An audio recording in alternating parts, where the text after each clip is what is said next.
অনেকেই আমার ভিডিও দেখে কমেন্ট করেন যে ভাই আইএসপি বিজনেস করতে চাই, করেন, সমস্যা নাই।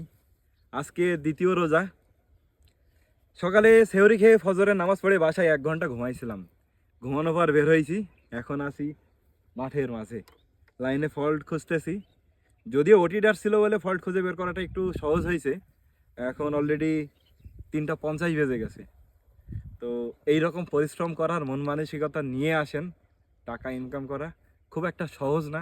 আইএসপি বিজনেসে পরিশ্রম করাই লাগে। আর গ্রাহকের কথা শোনা তো ফ্রি।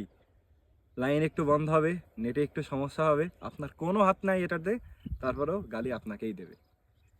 আসেন, আর চিন্তা করে তারপরে ব্যবসায় আসেন, কারণ এখন আরও অনেক কম্পিটিশন আছে। রবি ওয়াইফাই, জিপি ওয়াইফাই, তারপরে হচ্ছে বাংলা লিঙ্কের ওয়াইফাই, স্টার লিঙ্ক, আরও আসতেছে অনেকে শুনতেছি। চিন্তাভাবনা করে ব্যবসায় ইনভেস্ট করেন। প্র্যাকটিক্যাল এক্সপিরিয়েন্স নিতে হলে আসেন, আমার সাথে কাজ করেন। 1 মাস 2 মাস কাজ করেন, কাজটা বোঝেন আপনার জন্য কি না, তারপরে করেন। এইটুকুই।